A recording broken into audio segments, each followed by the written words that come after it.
दोस्तों हमारे साथ हैं युवा समाज सेवी संजय सिंघल जी, जो बीच बीच में अपनी बेबाक टिप्पणी के लिए जाने जाते हैं। अभी इसी मुद्दे पर जो समाज सेवा का मुद्दा है और पब को लेकर जो मुद्दा है, उसी को लेकर हम उनके पास पहुंचे हैं और जानना चाहते हैं कि उनका इस संबंध में क्या कहना है। संजय जी नमस्कार।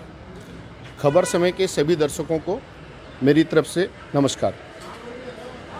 नेता उनको कहा जाता है जो उदाहरण देकर नेतृत्व प्रदान करें। अब मैं आता हूं, सोनी जी, जिस चीज़ के लिए आप मेरे पास आए हैं, मैं सबसे पहले खबर समय और आपसे उस चीज़ पे टिप्पणी करने से पहले 2 मिनट का अतिरिक्त समय चाहूँगा और उसकी पृष्ठभूमि के बारे में बात कर लेते हैं। जो जिसके बारे में भी बात हो रही है या जो आरोपी है या सो कॉल्ड आरोपी है, यही व्यक्ति कुछ दिनों पहले गांधी मैदान में गौशाला की कमेटी के विरोध में अपने कुछ साथियों के साथ में धरने पर बैठा था। इसको नाम धरना भी समाज या मीडिया के लोगों ने दिया था। मेरी नज़र में वो एक बाल हट था। जैसे बच्चा घर पे किसी चीज़ को लेने के लिए हट कर लेता है, वैसे उनका भी एक हट था और उस हट को पता नहीं किस दबाव में या किस कारण से कमेटी के सदस्यों ने मान लिया और वर्तमान में वो उसी गौशाला कमेटी के जिसके वो विरोधी थे उसके अभी सचिव हैं। और आश्चर्य की बात ये है कि उनके उस बाल हट को तो मान लिया गया और उसी बाल हट में अगर मैं सही हूँ तो सोनी जी आप भी शामिल थे और भी समाज के कई लोग शामिल थे। उन लोगों के क्या साथ क्या हुआ ये भगवान जानता है और पूरा समाज जानता है। तो धरने पर तो वो अकेले नहीं बैठे थे, केवल उनको एकमेंडेट करने के लिए आम सभा में लिया गया एक रिजोल्यूशन, जिस रिजोल्यूशन में ये लिखा हुआ है कि जलपाई मोड़ की संपत्ति का जो भी किसी के पास भी कोई भी हक है किसी भी प्रकार का, वो टेनेंसी राइट हो या किसी प्रकार का गोडाउन हो, कुछ भी हो, उनमें से किसी को भी कमेटी में कभी भी नहीं लिया जाएगा। फिर वो अमेंडमेंट कैसे हुआ? अब मैं आता हूं दूसरे मुद्दे पे, जो वर्तमान मुद्दा है। नहीं, let me continue, I will come to that also. समाज बदलने के लिए केवल 2 लोगों की जरूरत होती है और वो 2 लोग हैं आप और मैं। अगर हम दोनों मिल जाएं तो किसी भी समाज को बदल सकते हैं। इसी टाइप के कुछ दृश्य दिखाकर गौरी शंकर जी कुछ साल पहले उत्तर बंगाल के सबसे प्रतिष्ठित और सबसे पुराने एक व्यवसायिक संगठन का नेतृत्व प्रदान करने के लिए आगे बढ़कर आए। उस समय भी उनका मुद्दा इसी प्रकार का था और उसमें से संविधान, मैं भी उस कमेटी में रह चुका हूं तो मेरे को उसके संविधान के बारे में पता है। उस व्यवसायिक संगठन के संविधान में ये लिखा हुआ है कि सिलीगुड़ी और उत्तर बंगाल का कोई भी व्यापारी उस संगठन का सदस्य बन सकता है। अपने लोगों को उसमें पहले शामिल कर लिया जाता है, सदस्य बना लिया जाता है, उसके बाद जाके वो कार्यकारिणी संविधान संशोधित करते हुए ये निर्णय लेती है कि केवल 7 नंबर, 8 नंबर, 9 नंबर वार्ड के ही व्यापारी उसके सदस्य बन सकते हैं, जो कि पूरी तरीके से गलत है। संविधान में लिखी चीज़ों को आप कार्यकारिणी समिति के निर्णय से बदल नहीं सकते। अब आता हूं मैं तीसरे मुद्दे पे।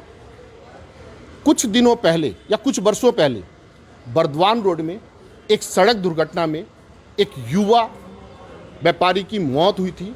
बहुत ही मार्मिक दुर्घटना थी वो।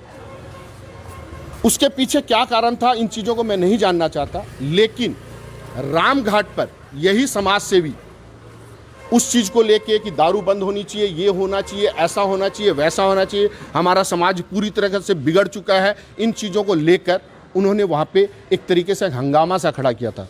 मैंने ये भी कहा था कि नहीं, न तो ये उचित समय है और न ये उचित जगह है, लेकिन कोई अगर अपने आप को छपास और दिखास के रोग में पाता है तो फिर उस रोग को दूर करने का कोई उपाय नहीं होता। और उन्होंने वहाँ पे हंगामा किया, फिर अग्रेशन भवन में मीटिंग कॉल करी और मीटिंग कॉल करके उन्होंने इस चीज़ का बनाया कि ये सारी चीज़ें बहिष्कृत होनी चाहिए। और कुछ दिनों बाद वही ठेकेदार ठेका खोलकर बैठ गया। ठेका तो आप लोग सब जानते ही होंगे, हिंदी में बार को ठेका ही बोलते हैं।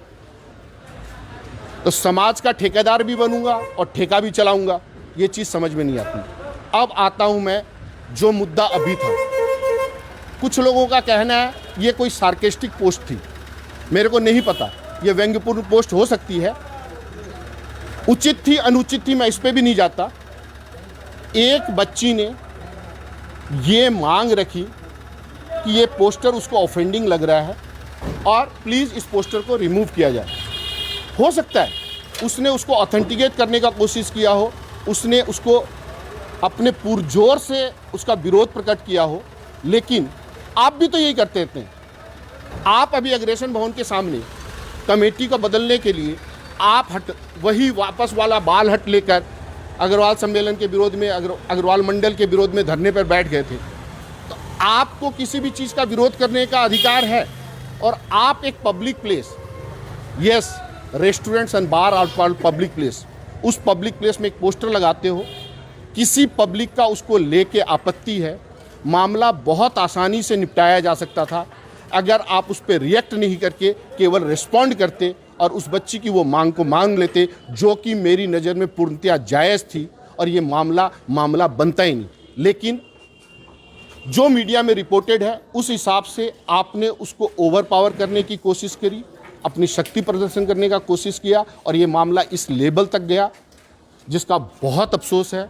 इससे केवल आपकी अकेले की नहीं, क्योंकि आप समाज के कई संगठन से जुड़े हो, मेरे समाज की भी कहीं ना कहीं निंदा हुई है और मैं इसके लिए अपने आप को भी दोषी मानता हूँ, ये करता हूँ। अब समय आ गया है कि समाज को ये समझना चाहिए कि ठेका चलाने वाले ठेकेदार नहीं हो सकते। अगर आपको समाज बदलना है तो शुरुआत अपने आप से करो, पहले अपने आप को बदल लो, उसके बाद समाज बदलने का ठेका आप ले लेना। अगर आपको एक से शिकायत है आप उससे बात करो, आपको दो से शिकायत है आप उससे बात करो, आपको अगर हर किसी से शिकायत है तो कृपया अपने आप से बात करो। आप उस समाज पे, उस सामाजिक संगठनों पे आप लांछन लगाते हैं, आपको पता है उनका क्या योगदान रहा है इस समाज को बनाने में। आज अगर ये संगठन उस मुकाम तक पहुँचे हैं तो उन्होंने उनको सींचा है। मतांतर हो सकते हैं। मैंने जिस दिन ये जाना कि मेरे पिताजी सही थे, उस दिन मेरे बच्चे मेरे को कहते हैं पापा आप गलत हो। समय का फेर है, जनरेशन चेंज हो रही है, जो चीज़ उस दिन नहीं थी आज अवेलेबल है। कुछ चीज़ों में परिवर्तन जरूरी है, परिवर्तन समय के साथ आएगा। आप वो विश्वास जब तक पैदा नहीं करोगे, आपके पिताजी भी आपको गले की चाबी नहीं देते, समाज आपको गले की चाबी ऐसे कैसे उठा के दे देगा, आपको समाज नेतृत्व कैसे दे देगा।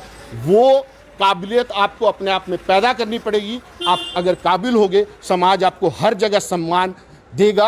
आपको वहाँ तक पहुँचना पड़ेगा और वो आपको साबित करना पड़ेगा। घर में गले की चाबी भी सबसे काबिल बेटे को प्रदान की जाती है। समाज हर ऐरे गैरे को समाज का नेतृत्व प्रदान नहीं कर सकता। मेरी तरफ से इतना ही है, धन्यवाद। अगर मेरी किसी भी बात से कोई भी आहत हुआ हो तो मैं हाथ जोड़ के क्षमा प्रार्थी हूँ। ये मेरे अपने शब्द थे और इन शब्दों के लिए मैं खुद जिम्मेवार हूँ। धन्यवाद। तो दोस्तों, ये आपने देखी युवा समाज सेवी संजय सिंघल के विचार जो दे रहे थे पब के मामले में, और इसी तरह की बहुत सी प्रतिक्रियाएं हमें समाज के लोगों से मिल रही है।